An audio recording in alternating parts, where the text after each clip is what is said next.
শুরু করেন। সুপ্রিয় শিক্ষার্থী বন্ধুরা, কেমন আছো সবাই? নিশ্চয়ই ভালো আছো। কোভিডের এই মহামারী লগ্নে নিজেদেরকে নিরাপদে রাখাটাই সবচেয়ে বেশি জরুরি। আশা করছি সে বিষয়টা তোমরা মাথায় রেখে তারপরে পড়াশোনা করছো, বাসায় নিরাপদে আছো। গত ক্লাসে আমরা 13 অধ্যায়টা শেষ করেছিলাম। আজকে আমরা চতুর্থ অধ্যায়টা শুরু করব।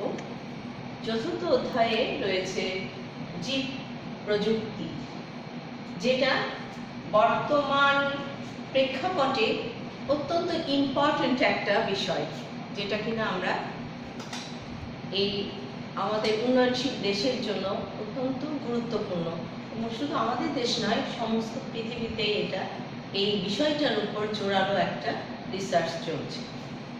আসো দেখা যাক কি কারণে এটা এতটাই ইম্পর্টেন্ট হয়ে দাঁড়িয়েছে আমাদের জন্য। জীব প্রযুক্তি, এই অধ্যায় থেকে আমরা কি বিষয়, যে টপিকসটুকু আজকে পড়বো আমরা, সেটা হলো জীব প্রযুক্তি কি, টিস্যু কালচার কি, এবং টিস্যু কালচারের ব্যবহারগুলি। চলো শুরু করা যাক।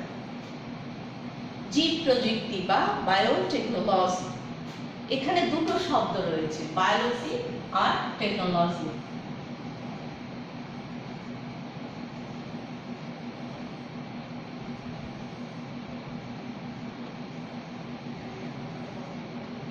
বায়োলজি জীব সম্পর্কিত বিজ্ঞান। আমরা জানি যে বায়োলজি হলো জীব সম্পর্কিত বিজ্ঞান, আর টেকনোলজি অর্থাৎ প্রযুক্তি।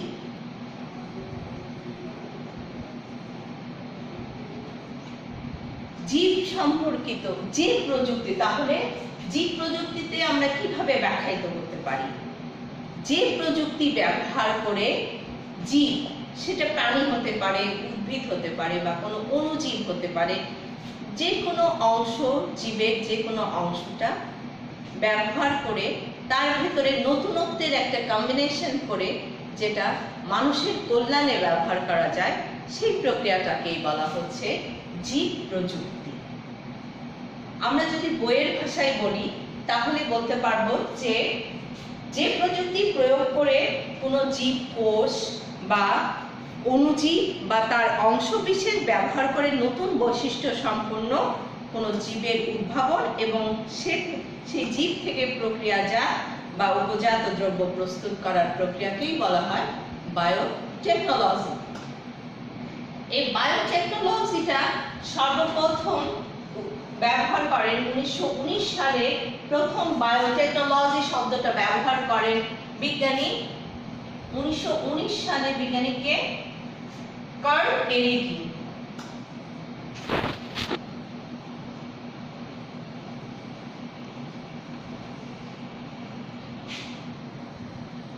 কার্ল এরিকি সর্বপ্রথম এই বায়োটেকনোলজি শব্দটা ব্যবহার করেন, এবং পরবর্তীতে আরো তোমরা জানো যে গ্রেগর জোহান মেন্ডেল, যিনি কিনা জিনতত্ত্বের জনক, এবং পরবর্তীতে ওয়াটসন এবং ক্রিক নামক দুই বিজ্ঞানী ডিএনএ মডেল সূত্র আবিষ্কার করার ফলে এই বায়োটেকনোলজিটাকে আরো অনেক দূর এগিয়ে নিয়েছেন।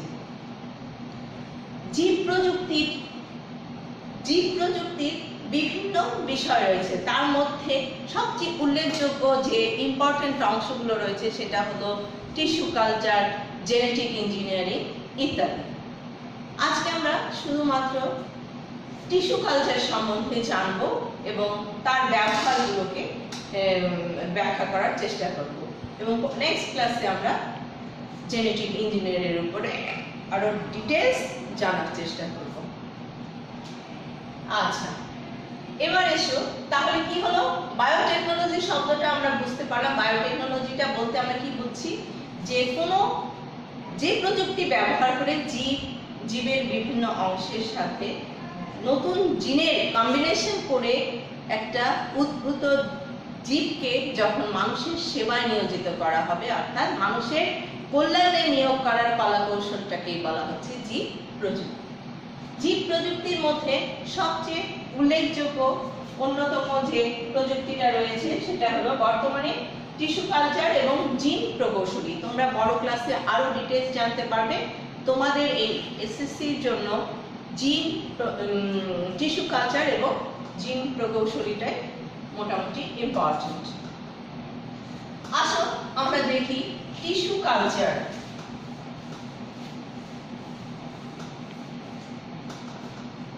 টিস্যু কালচার কি?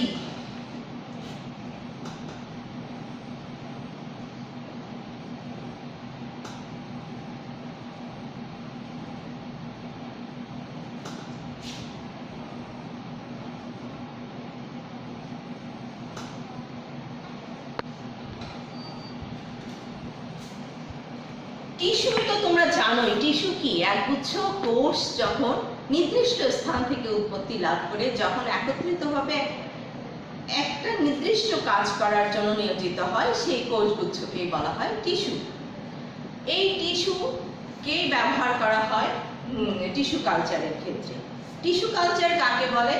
যখন কোনো টিস্যুকে পুষ্টিবর্ধক মাধ্যমে রেখে বর্ধিতকরণ করার প্রক্রিয়াটাকেই বলা হয় টিস্যু কালচার। অর্থাৎ টিস্যুকে একটা নির্দিষ্ট ফিক্সড কিছু মিডিয়ামে রেখে তার ভেতরে একটা টিস্যু থেকে একাধিক টিস্যু তৈরি করে সেটা প্রক্রিয়াজাতকরণের প্রক্রিয়াটাই হলো টিস্যু কালচার। আচ্ছা, তোমরা জানো কিনা জানি না, প্রত্যেকটা কোষেরই বা টিস্যুরই একটা বৈশিষ্ট্য রয়েছে, টটিপটেন্সি।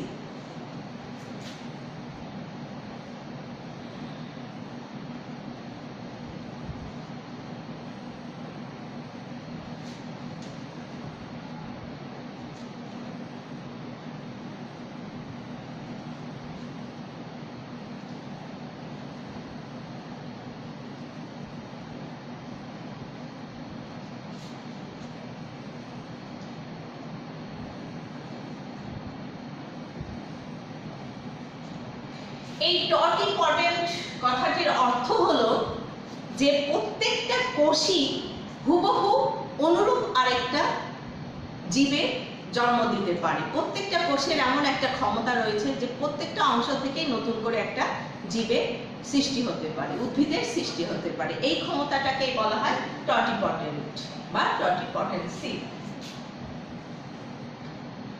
এই ক্ষমতাটা হলো টটিপটেন্ট বা টটিপটেন্সি।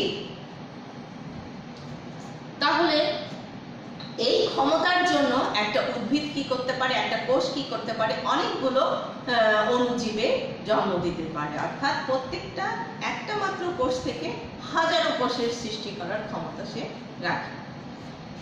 এই টিস্যু কালচারে রয়েছে কতগুলো ধাপ, এসো আমরা সে সম্বন্ধে আলোচনা করি। টিস্যু কালচারের কয়েকটি ধাপ রয়েছে।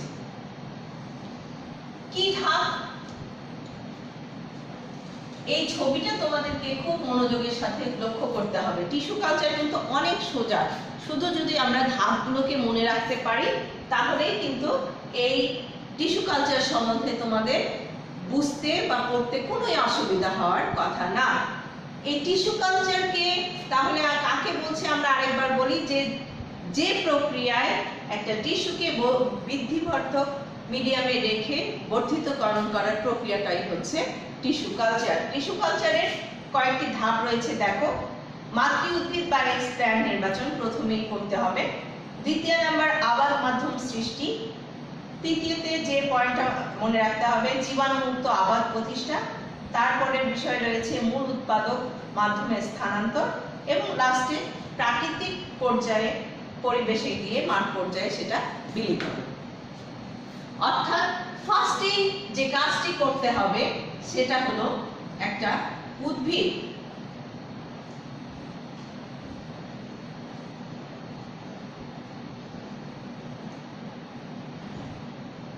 এটা মাতৃ উদ্ভিদ।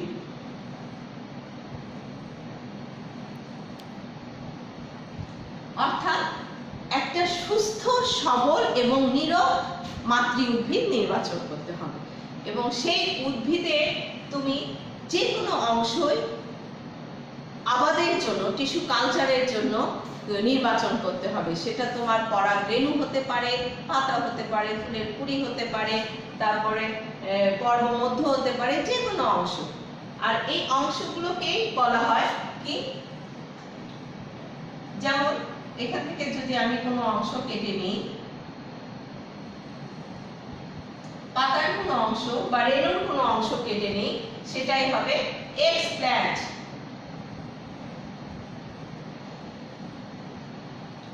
অর্থাৎ উদ্ভিদ থেকে যে অংশটা আমরা কেটে নিব সেই অংশটুকুই হলো এক্সপ্ল্যান্ট। তারপরে সেটাকে কি করতে হবে, একটা কনিক্যাল ফ্ল্যাক্সের মধ্যে নিয়ে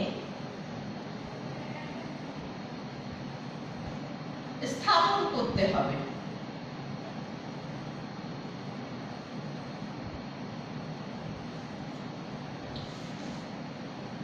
এরপরে তাহলে প্রথমে আমাদের কি করতে হলো, মাতৃ উদ্ভিদ বা এক্সপ্ল্যান্ট নির্বাচন করতে হলো। একটা মাতৃ উদ্ভিদ যেটা কিনা রোগ মুক্ত, সুস্থ, সবল এবং অনেক উন্নত মানের, সেই উদ্ভিদটা নির্বাচন করার পর তার কিছু অংশ, সেটা পরাগরেণু হতে পারে, মধ্য হতে পারে এবং মূলের অগ্রভাগ হতে পারে, যে অংশটা কেটে নিব সেটাকেই বলা হবে এক্সপ্ল্যান্ট।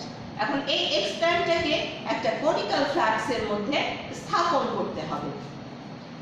মাতৃ উদ্ভিদ নির্বাচন শেষ হয়ে গেল, তারপরে রয়েছে আবাদ মাধ্যম সৃষ্টি।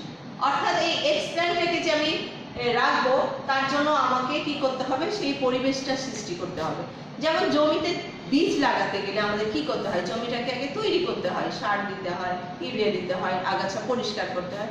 সেম এখানেও এই মিডিয়ামটা, আবাদ মাধ্যমটা তৈরি করতে হবে। কি করে তৈরি করব, সেখানে মিডিয়াম দিয়ে, ফাইটো হরমোন দিয়ে, তারপরে বিভিন্ন প্রকার অ্যামিনো অ্যাসিড দিয়ে, পুষ্টিবর্ধক উপাদান দিয়ে ওই আবাদটাকে একদম এক্সপ্ল্যান্টটা চাষের উপযোগী করতে হবে।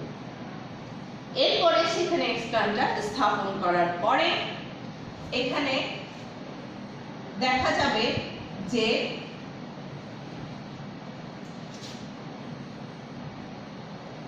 এক্সপ্ল্যান্টটা আস্তে আস্তে কি হয়ে গেল, অবয়বহীন একটা টিস্যু মণ্ডপে পরিণত হলো। এটা হলো ক্যালাস। অর্থাৎ এক্সপ্ল্যান্টটাকে যখন কনিক্যাল ফ্ল্যাক্সের মিডিয়াম আবাদের মধ্যে স্থাপন করা হলো, সেখানে কিছুদিন থাকার পরে দেখা যাবে সেখানে একটা গম্বুজ আকৃতির, অর্থাৎ সেখানে অবয়বহীন একটা অবস্থার সৃষ্টি হলো। এটাকে বলা হচ্ছে ক্যালাস। এবং ক্যালাসটাকে পূর্বে কি করতে হবে,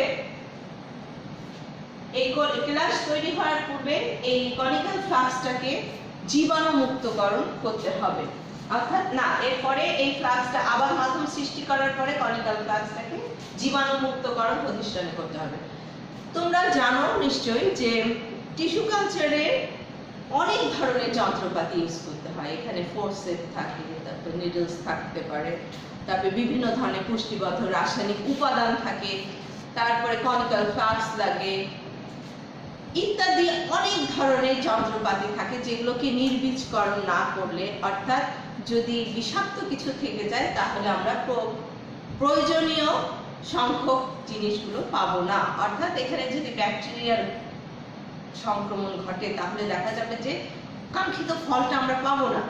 সেই ক্ষেত্রে কি করতে হবে, আমাদেরকে এই পরিবেশটাকে জীবাণুমুক্ত আবাদ প্রতিষ্ঠা করতে হবে। অর্থাৎ এই সব কিছুকে কনিক্যাল ফ্লাক্স সহ তরল মাধ্যমটাকে অটোক্লাভ মেশিনে রেখে জীবাণুমুক্ত করতে হবে। এবং সেটা কি করতে হবে, 120 ডিগ্রি সেলসিয়াস তাপমাত্রায় 21 মিনিট রেখে তোমাকে এই পুরো পরিবেশটাকে জীবাণুমুক্তকরণ করে নিতে হবে এবং 15 পাউন্ড চাপে এটাকে রাখতে হবে এবং জীবাণুমুক্ত করার জন্য সেই পরিবেশটাকে সৃষ্টি করতে হবে। তাহলে প্রথমে মাতৃ উদ্ভিদ নির্বাচন করলাম, আবাদ মাধ্যম সৃষ্টি করলাম, তারপরে আসলো আমাদের জীবাণুমুক্তকরণ করার প্রক্রিয়া। এখানে এরপরে জীবাণুমুক্তকরণ করার জন্য যে অটোক্লাভ মেশিনে সমস্ত জীবাণুমুক্তকরণ করার পর দেখা গেল এই ক্যালাস থেকে আস্তে আস্তে কি তৈরি হচ্ছে, কতগুলো অণুচারার সৃষ্টি হচ্ছে। অর্থাৎ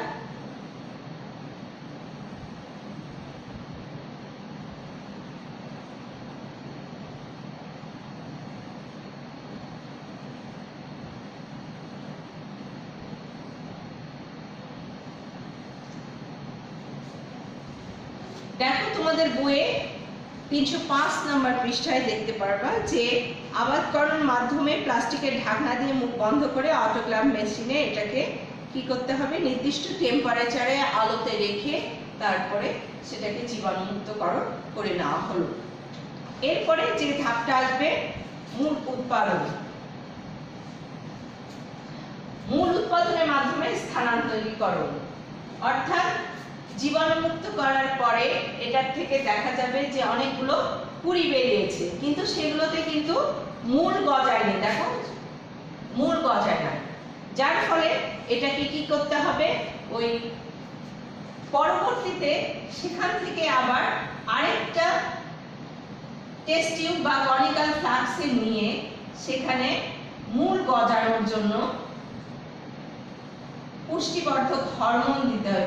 মূল গজানোর জন্য নতুন করে সেখানে আবার কি করতে হবে, নতুন রাসায়নিক উপাদানগুলো যোগ করতে হবে। আর এই আবাদ মাধ্যমে রয়েছে এগার এগার, যেটা কি করে ওই পরিবেশটাকে একটু আঠালো এবং শক্ত করার জন্য প্রয়োজন হয়। পরবর্তীতে মূল গজানোর জন্য এখানে দেখা যাচ্ছে যে ক্যালাসের ভেতরে তো ছোট ছোট উদ্ভিদগুলো অণুজীব তৈরি হয়েছে, কিন্তু সেখানে মূল গজায়নি। পরবর্তীতে সেই ফ্লাক্স থেকে অন্য আরেকটা ফ্লাক্সে স্থানান্তরিত করে সেখানে মূল গজানোর জন্য প্রয়োজনীয় উপাদানগুলো সেখানে দিতে হবে। এই অবস্থায় যখন মূল গজিয়ে যাবে তখন সেই অণুচারাগুলোকে আলাদা আলাদাভাবে কনিক্যাল আলাদাভাবে কি করতে হবে, মূল উৎপাদনের মাধ্যমে স্থানান্তর করার পর সেগুলোকে পৃথক করে আলাদাভাবে স্থাপন করতে হবে। অর্থাৎ মূল গজানোর জন্য আলাদা মাধ্যম, অর্থাৎ সেগুলোকে প্রত্যেকটা আলাদাভাবে অন্য ফ্লাক্সের মধ্যে নিয়ে পৃথক করতে হবে এবং পরবর্তীতে সেগুলোকে আবার টবের মধ্যে, অর্থাৎ পরিবেশের তাপমাত্রার সাথে খাপ খাইয়ে টবের মধ্যে সেটা ওই ল্যাবরেটরিতে কিছুদিন রেখে দিতে হবে এবং পরবর্তীতে সেই চারাগুলো আবার মাঠ পর্যায়ে নিয়ে গিয়ে মাঠে রোপণ করলেই দেখা যাবে যে অনেক সুন্দর চারা উৎপন্ন হয়েছে। তাহলে এভাবেই পুরো প্রক্রিয়াটাই কিন্তু চলতে থাকবে।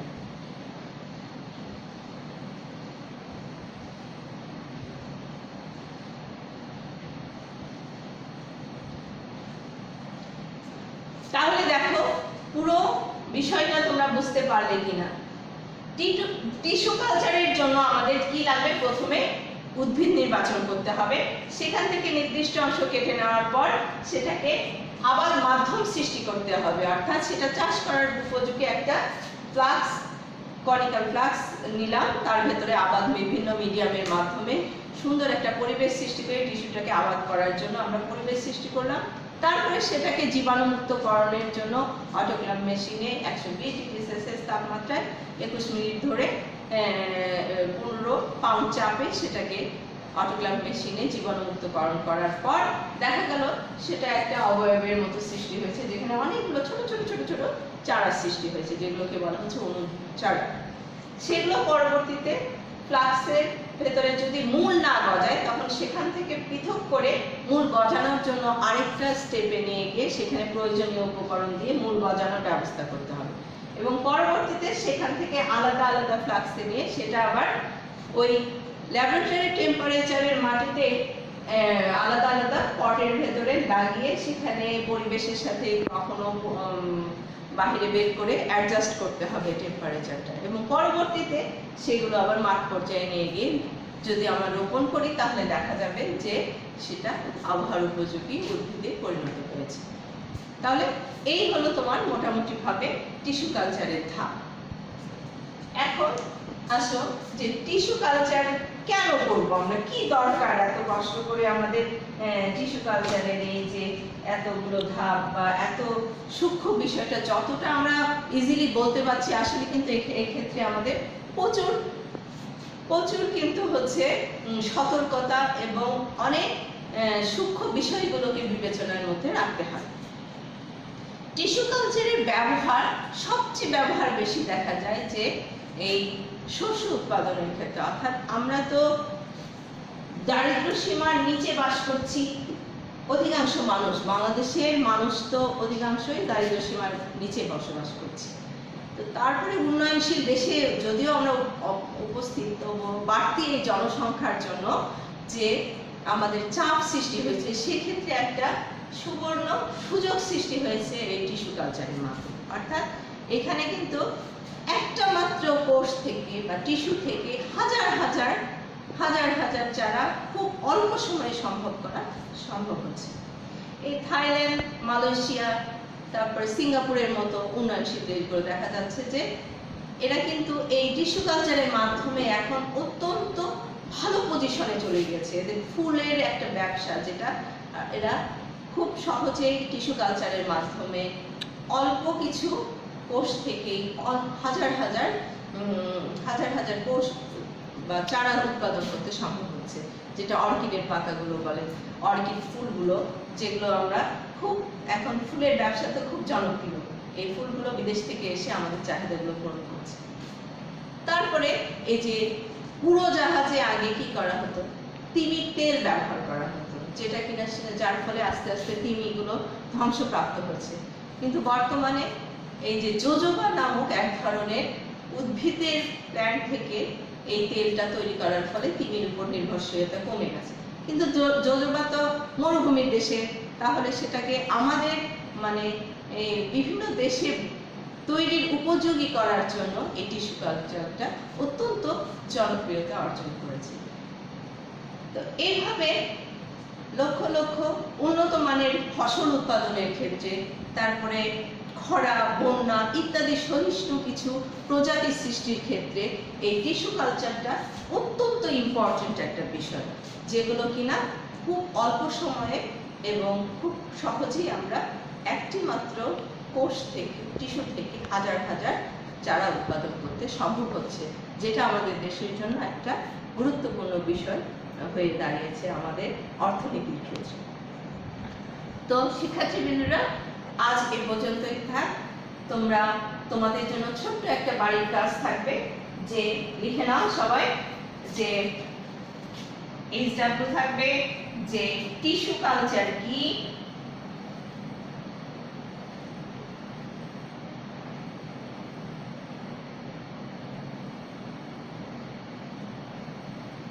টিস্যু কালচারের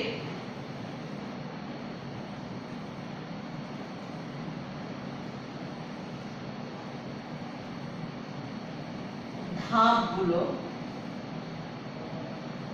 চিত্র সহ বর্ণনা করো।